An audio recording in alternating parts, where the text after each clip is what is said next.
মেম্বারে বসে মুসিবত করছে।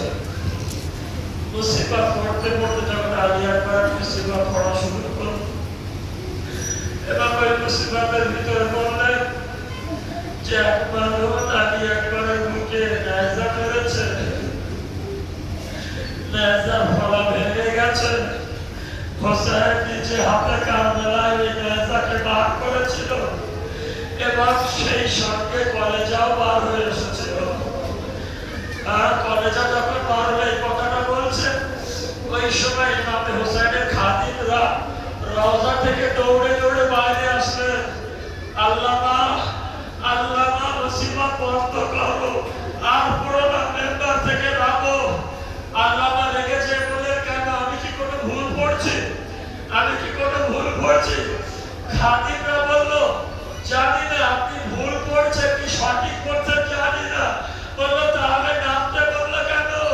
তারা কাঁদতে কাঁদতে বললো, জানি না বাবা, যখন আপনি এই কলেজের কথা বললেন, এভাবে হুসাইনের রওজা পুরো রক্ত ভিজে যাচ্ছে।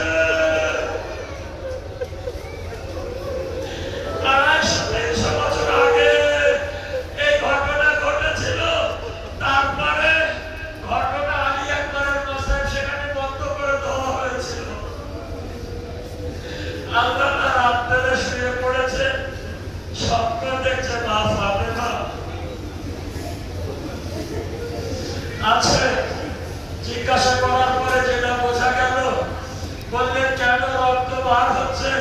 আলী আকবরের কলেজে শুনে ওই রক্ত রওজায় ভিজে যাচ্ছে কেন?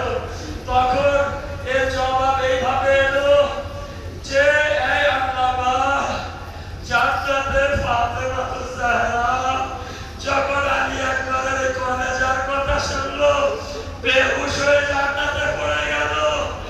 আর জান্নাতের ফাতেমার বেহুশ হতে এভাবে হুসাইনের রওজায় রক্ত বার হলো। ফাতেমা বেহুশ হয়ে আকবরের মুসিবত শুনে